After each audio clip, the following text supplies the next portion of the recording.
All right ladies and gentleman, भाइयों और बहनों, स्वागत है आप सभी का उस वीडियो में जिसका कोई भी इंतजार नहीं कर रहा था। मतलब कर रहे थे मुट्ठी भर लोग। तो मुट्ठी की शक्ति के साथ आधा डाउनलोडेड ठाकुर वेलकम करता है आप सभी का रेबेल मून के उस वीडियो में, जिसमें मैं आप सभी को बताऊंगा कि आखिरकार ये है किस चीज का नाम। नहीं मतलब ये स्टार वॉर्स है कि स्टार वॉर्स से कुछ अलग है, कि डीसी के यूनिवर्स में सेट है कि डीसी के यूनिवर्स में सेट नहीं है। और इसको देखने से पहले आपको क्या चीजें देखने की जरूरत होगी और ये जो कैरेक्टर्स हैं आखिरकार क्या कर्म कांड कर रहे हैं, तो सारे के सारे सवालों के जवाब आपको इस वीडियो में मिल जाएंगे। चिंता करने की कोई जरूरत नहीं। तो बेसिकली ये ट्रेलर ब्रेकडाउन नहीं होगा, लेकिन इस मूवी में हम लोगों ने जितने भी कैरेक्टर्स देखे हैं मैं उनकी इन्फॉर्मेशन आपको देने की कोशिश करूंगा और इस यूनिवर्स में आखिरकार हो क्या रहा है वो बताने की कोशिश करूंगा। तो बेसिकली रेबेल मून जो है वो जैक स्नाइडर मतलब 300, Man of Steel, Owls of Gahoole, अगर आप लोगों ने नहीं देखी तो please go check it out. बहुत ही ऑसम एनिमेटेड मूवी है, मेरी आज की रिकमेंडेशन अपनी तरफ से। इसके अलावा Batman versus Superman, justice league नहीं, वो माल फूक के बनाए हुए वो वाली नहीं, दूसरी वाली। इन सारी मूवीज के रचयिता की नई मूवी है जो वो नेटफ्लिक्स के लिए बना रहे हैं, और सिर्फ मूवी नहीं, एक पूरा का पूरा नया यूनिवर्स क्रिएट कर रहे हैं। ये सिर्फ जैक के दिमाग से निकली हुई कहानी है और इसी के ऊपर इस पूरे यूनिवर्स को बनाया गया है। अब इसके पीछे एक छोटी सी कहानी भी है। बेसिकली क्या हुआ था कि आज से कई साल पहले जब जैक स्नाइडर ने मैन ऑफ स्टील बनाई थी, तो उसके बाद वो स्टार वॉर्स के ऊपर काम करना चाहते थे। तो इसीलिए वो अपने प्लान्स को लेकर लूकस फिल्म के पास गए और उन्होंने बताया कि मैं एक आर रेटेड हार्ड कोर ऐसे खतरनाक सी स्टार वॉर्स पिक्चर बनाना चाहता हूं, अगर आप लोग इंटरेस्टेड हो तो ये रही मेरी कहानी। लेकिन लूकस फिल्म्स वाले इतने इंटरेस्टेड थे नहीं, उन्होंने अपने स्टार वॉर्स को लेकर डिज्नी की तरफ हाथ बढ़ाया और वो चले गए पूरे PG-13 एरा में। तो इसी वजह से जो जैक स्नाइडर का विजन था वो अधूरा रह गया। तो उन्होंने कहा कोई बात नहीं, मैं अपनी खुद की स्टार वॉर्स बना लूंगा, और ये रही उनकी स्टार वॉर्स का अपना वर्जन। तो अगर हम रेबेल मून के इस टीजर ट्रेलर जो कि 3 मिनट का था, पहले तो मैंने सोचा कि 3 मिनट का टीजर ट्रेलर कैसे हो सकता है, बट देन आई रियलाइज कि जो इंसान 4 घंटे लगा देगा अपनी पूरी पिक्चर बनाने के लिए, उसके लिए 3 मिनट का टीजर ट्रेलर काफी छोटा सा है। एंड अगर आप नोटिस करते हो तो इसमें नेटफ्लिक्स का जो टुडुम वाला लोगो आता है वो पूरी तरह से चेंज कर दिया गया। There is no tudum here, and कोई अगर ऐसा काम कर सकता है तो वो सिर्फ हमारे अपने जैक स्नाइडर भाई साहब ही है। फिर इसके बाद ये ट्रेलर चालू होता है व्हीट फील्ड से, और जैक स्नाइडर को खेतों से बड़ा प्यार है। मैन ऑफ स्टील में भी खेत थे, 300 में भी खेत थे, बैटमैन वर्सेस सुपरमैन में भी खेत थे। एंड इन खेतों को देखकर कहीं ना कहीं ग्लैडिएटर मूवी की भी थोड़ी बहुत याद आ जाती है। एंड उस मूवी का कनेक्शन कहीं ना कहीं रेबेल मून से भी है, क्योंकि इस मूवी में जो जनरल टाइटस का कैरेक्टर प्ले करने वाले जाइमन हॉन्सू है वो बेसिकली एक ग्लैडिएटर का कैरेक्टर प्ले करेंगे। अब इस मूवी का बेसिक कॉन्सेप्ट ये है कि जो पूरी गैलेक्सी है उसके ऊपर इंपीरियम नाम के बुरे लोगों ने कब्जा किया हुआ है, और वो एक एक करके हर प्लैनेट पे जाते हैं और उसको कॉन्कर करने की कोशिश करते हैं, जैसे स्टार वॉर्स में एम्पायर। और इनका जो होम बेस है उसको मदर वर्ल्ड कहा गया है, और ये जो इंपीरियम आर्मी है उसके अंदर एक एक नंबर के लस्सन भरे पड़े हैं और बहुत हरामी लोग हैं। नाउ ये जो जनरल टाइटस है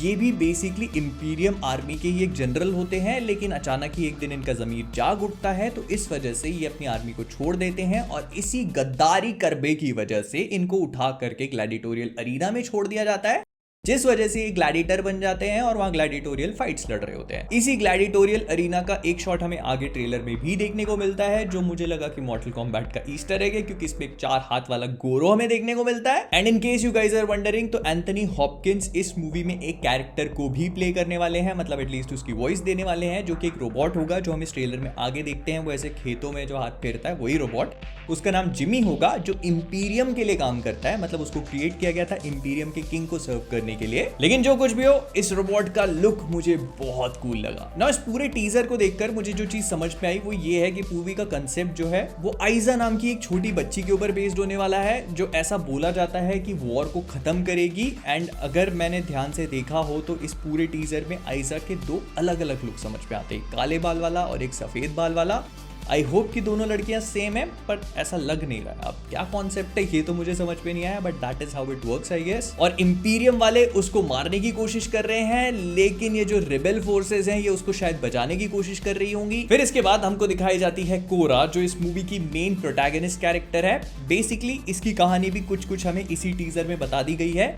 ये भी इंपीरियम फोर्सेस से ही निकल के आ रही है। अगर आप देखोगे तो ट्रेलर में हमको आगे दिखाया जाता है कि ये पहले इंपीरियम फोर्सेस की मेंबर थी। स्टार्टिंग में ये इंपीरियम फोर्सेस को ज्वाइन करती है, प्रोबेबली ट्रेनिंग क्रॉस करती होगी, जिसके बाद एक सेरेमनी में इसको सोल्जर की रैंक मिलती होगी, जिससे बहुत खुश हो रही है, अपने दोस्तों के साथ सेलिब्रेट कर रही है, और यहीं पर इसको प्यार भी हो जाता है। दोनों से चुम्मा चाटी करते हुए भी दिखाए जाते हैं, लेकिन इनका प्यार आगे जाकर अच्छी तरह एंड नहीं होता है। क्योंकि ऐसे क्रॉस फायर में उस बंदे की डेथ हो जाती है और वो हम देख सकते हैं, जिससे ये बंदी बिल्कुल भी खुश नहीं होती है कोरा, और उसको बैटलफील्ड पे ये जो भी कैजुअलिटीज होती हैं प्रोबेबली ये सब चीजें देखकर खुशी नहीं मिलती और फिर वो प्रोबेबली इंपीरियम को छोड़ती है और कहीं और निकल जाती है और ये आगे जाकर मूवी की मेन प्रोटैगनिस्ट बनती है। नाउ ये वाला शॉट मुझे बहुत ज्यादा कूल लगा क्योंकि अगर आप देखोगे तो पूरी फ्रेम डिसैचुरेटेड है, कोई भी कलर नहीं है सिवाय रेड कलर्स के, प्लस यहाँ पे स्नो या एशेस जो भी है उनको डाला गया है डिसैचुरेशन इफेक्ट्स को और भी ज्यादा एनहांस करने के लिए ताकि रेड कलर और निखर के आए। आई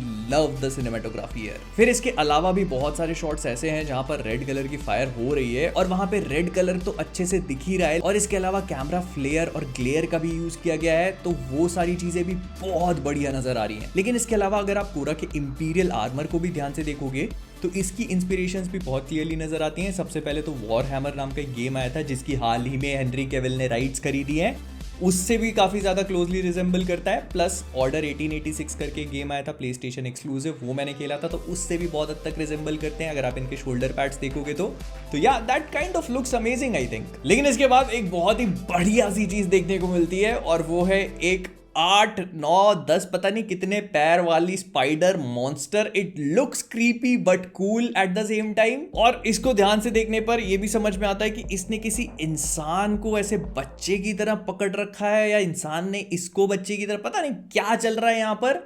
लेकिन इसके अगले शॉट में हमको ये भी दिख जाता है कि इसके सामने कोई लेडी खड़ी है। इनिशियली मुझे लगा था कि ये हमारे गार्डियंस वाली पॉम क्लेमेंटिफ है, लेकिन नहीं। जब मैंने इनकी कास्ट को सर्च किया तो मुझे रियलाइज हुआ कि कोरियन एक्ट्रेस डोना बे है और उसके भी अलावा इनके जो वेपन्स हैं वो बहुत ज्यादा इंटरेस्टिंग है। पहले तो मुझे लगा भाई ये लाइट सेबर यहाँ पर क्या कर रही है, और वो भी डार्क साइड वाली। लेकिन फिर मैंने इनको ध्यान से देखना शुरू किया तो आई रियलाइज कि these are just more than light sabres.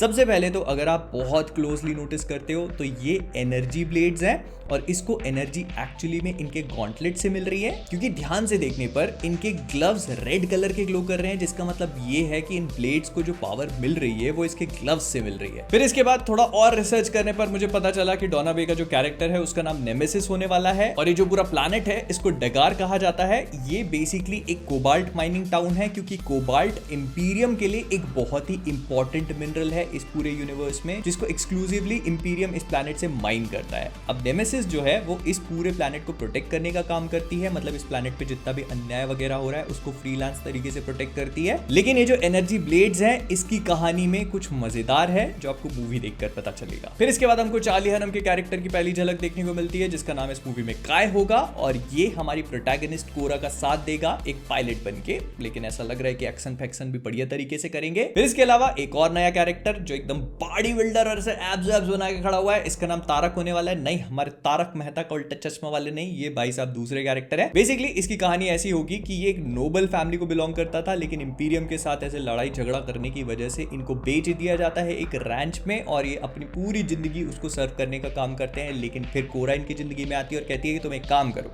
हमारी मदद करने के लिए तैयार हो जाओ और हम तुम्हारे को यहां से उठा के ले जाएंगे, और फिर ऐसे निकल पड़ते हैं वहां से। इनिशियली मना कर देता है, लेकिन फिर कुछ ऐसा सीन वीन होगा जो हम आगे देख भी सकते हैं। बाय द वे, ये जो पूरे ग्रिफिन के शॉट्स फिल्म करे गए हैं वो मुझे देखने में काफी पसंद आए। ये बर्ड इनिशियली मुझे हैरी पॉटर का हिपोग्रिफ लगा था, लेकिन नहीं, इस मूवी में एक ग्रिफिन है। ऑल्दो इसको भी बैठ के सलामी वलामी ठोकनी पड़ रही है, वैसे ही प्रिजनर ऑफ अज़्काबान में जैसे करी थी हमारे हैरी भाई ने, लेकिन फिर है सिस्टम सिमिलर है लेकिन जानवर नहीं। फिर नेक्स्ट हमें जो कैरेक्टर दिखाया जाता है उसका नाम है डैरन ब्लडएक्स, और अगर आपको ऐसा लग रहा है कि ये बंदा देखा सुना लगेला है तो मैं बता देता हूँ कि इसको आपने आखिरी बार जस्टिस लीग में देखा था। ये वही हमारे साइबॉग भाई साहब है, रे फिशर। तो इनकी कहानी कुछ ऐसी है कि ये इंपीरियम के प्लान्स को डिस्ट्रॉय करने का काम करेंगे इस पिक्चर में अपनी बहन के साथ मिलकर के, लेकिन वो ऐसे बड़े छुटपुट गुंडे हैं ये। तो फिर इनके पास कोरा आती है, कहती है कि हमको ज्वाइन कर लो, फिर ये ज्वाइन कर लेंगे इनको। नाम बड़ा बैडास रखा है, दिखने में लुक भी बड़ा बैडास सा है। अब देखते हैं कि पिक्चर में कितना बैडास काम करते हैं। लेकिन फिर एंट्री होती है विलन की, जो कि एडमिरल नोबल है। इनका नाम एडमिरल नोबल है। नोबल काम नहीं करेंगे पिक्चर में, लेकिन बॉडी अच्छी बनाए है। और इसी के साथ फिर हमको काफी सारे रैंडम शॉट्स दिखाए जाते हैं, कोई पहाड़ी से गिर रहा है, कोई कहीं और से गिर रहा है, और फिर कुछ एक्शन वैक्शन होता है। लेकिन इसके बाद मूवी के एंड में हमको ये समझ में आ जाता है कि कोरा और नोबल के बीच में एक अच्छी खासी बैटल होने वाली है, ब्लू कलर के लाइट सेबर या ब्लेड जो भी बोलना है इनके साथ में। I am kind of excited for it. और बस फिर आपको दिखा दिया जाता है कि ये पिक्चर 2 पार्ट्स में आएगी। पहले का नाम होगा चाइल्ड ऑफ फायर और दूसरे का नाम होगा स्कार गिवर। और फिर इसके बाद हमको ये भी बताया गया कि बेसिकली ये जो पूरा का पूरा अनाउंसमेंट गेम्सकॉम में इसीलिए हुआ था क्योंकि इन 2 पिक्चरों के बाद एक गेम भी रिलीज किया जाएगा जो इसी यूनिवर्स में सेट है और इन दोनों मूवीज के बाद की कहानी को बताएगा। सो या that is kind of interesting, मतलब कुछ अच्छा कर रहे हैं ये लोग। नाउ इस मूवी के बारे में अगर पूरी तरह से बात करी जाए, सबसे पहले कि इसका पहला पार्ट जो है दिसंबर में आ रहा है, दूसरा पार्ट अप्रैल में आ रहा है। बहुत ही जल्दी मतलब जैक स्नाइडर साहब ने दोनों पिक्चरें बैक टू बैक शूट कर ली, रेडी माल है, बस दिखाने की देर। फिर इसके बाद मेरी दूसरी शिकायत नेटफ्लिक्स वालों से ये है कि इतना बढ़िया आइटम आप थिएटर में क्यों नहीं दिखा रहे हो। This has to be seen, this deserves to be seen on the biggest screen possible Netflix. I request you, अगर आप एक लिमिटेड थिएट्रिकल रिलीज भी कर सको तो प्लीज करना, मैं जाएगा, मैं एंड आई एम श्योर कि बहुत सारे लोग देखना चाहेंगे। ओके, तो ये सारे के सारे कैरेक्टर्स आई होप आपको क्लियर हो चुके होंगे, टीजर ट्रेलर का प्रीमाइस क्लियर हो चुका होगा, लेकिन मैंने आपको मूवी की मेन स्टोरी क्यों नहीं बताई। तो बेसिकली इंपीरियम जो है वो एक प्लैनेट पे वॉर लड़ रहा है, लेकिन तब वो आता है वेल्ट नाम के एक छोटे से सैटेलाइट पे हार्वेस्ट के लिए। हार्वेस्ट मतलब आराम करने के लिए और उनसे अपना चंदा पानी खाना वाना मांगने के लिए। लेकिन क्योंकि वेल्ट वाले अपना हार्वेस्ट देना नहीं चाहते और वहां पर होती है कोरा, तो वो लोग फाइट बैक करते हैं और ये चीज इंपीरियम को पसंद नहीं आती, तो वो और फौज लाने की कोशिश करते हैं और कोरा को पता होता है कि ये लोग और फौज लेके आएंगे एंड वो लोग इंपीरियम से जीत नहीं सकते, तो इसीलिए कोरा उनका सामना करने के लिए और लोगों को लेके आती है। और वो और लोग कौन है? जनरल टाइटस, स्काई और भी बाकी सारे लोग जो आपने इस पूरे ट्रेलर में देखे हैं, वो सारे के सारे। तो कुल मिला के ये कहानी too little versus too many की है, मतलब underdogs versus overdogs या फिर डॉग्स या फिर हरामी लस्सन पीपल, जो भी आप बोलना चाहो वो है। एंड फर्स्ट पार्ट वो बच्ची के ऊपर बेस्ड होगा एंड दूसरा पार्ट स्कार गिवर जो है वो कोरा को डिनोट करता है, क्योंकि इस टीजर में हमको बताया गया कि कोरा को स्कार गिवर भी कहा गया है। तो इसका मतलब ये है कि कोरा जो है यहाँ पर फाइट को शुरू करके पूरी गैलेक्सी में एक रिबेलियन को स्टार्ट करेगी और प्रोबेबली सेकंड पार्ट उसी के ऊपर होगा। एंड जहां तक मुझे समझ में आता है तो ये लोग सेकंड पार्ट पे नहीं रुकने वाले, इसकी कई सारी सीरीज, इसके कई सारे स्पिन ऑफ्स और इसके थर्ड फोर्थ पार्ट भी प्लान किए होंगे। जैक स्नाइडर बाबा इतनी आसानी से नहीं रुकने वाले। सो या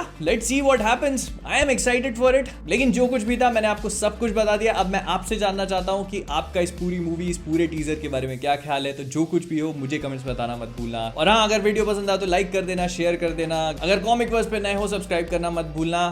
थोड़ा वीडियो लेट है, आई नो, जिंदगी में बहुत सारी चीजें चल रही हैं। I have seen too many things in a very little time, too many funerals, too many things. जो छोड़ दो, अभी बाद में बात करेंगे। तो जाने से पहले कॉमिक वर्स से मैं हूं मोहित और आप सभी लोग, ताकत, शक्ति, एकता सब मुट्ठी में है। आ जाओ रंगीला जी, आ जाओ। अरे कल से सोया नहीं हूँ, रात से पेट में दाना नहीं गया है। चलो रंगीला जी चलो।